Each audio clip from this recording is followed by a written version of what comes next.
Taas kilay ang inabot ni dating Vice President at ngayon Naga Mayoral candidate Leni Robredo sa kanyang mga supporters dahil sa ilang mga kandidatong pinili niyang i-endorso ngayon darating na midterm elections. Marami ang nagulat umano ng formal na i-endorso ng dating VP ang mga alyansa para sa bagong Pilipinas candidates na sina Manny Pacquiao at Benhar Abalos. Matatandaan na nagkatunggali sina ngayon Pangulong Bongbong Marcos at Robredo sa 2022 national elections kung saan natalo ang ginang.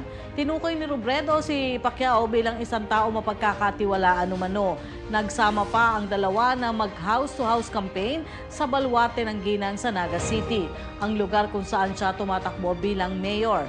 Samantala, friendship naman ang naging bala ni Abalos para sa kanyang endorsement sa dating VP. Formal na ipinakita ni Robredo ang kanyang suporta kay Abalos matapos itong dayuhin ng ginang para sa kanyang kaarawan.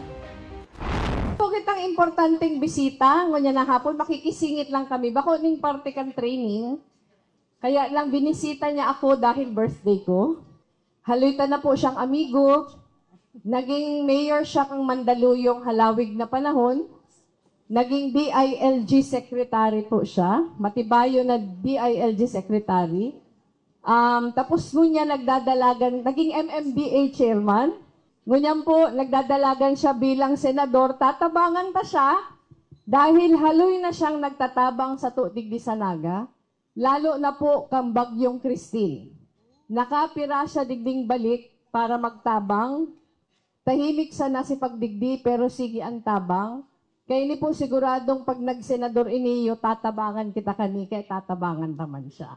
I-welcome ta po, Secretary, Senator na pala, Benhar Abalos. Kasunod nito, maraming supporters ang nagpakita ng kanilang pagkadismaya sa desisyon ni Robredo matapos dahil sa kanyang pagpabor o pag-endorso sa mga kandidato ng Pangulo sa halip na isang gubernatorial candidate na dati umanong naging regional campaign manager niya na si Bong Rodriguez. Wala pa namang reaksyon ang dating Vice Presidente tungkol dito.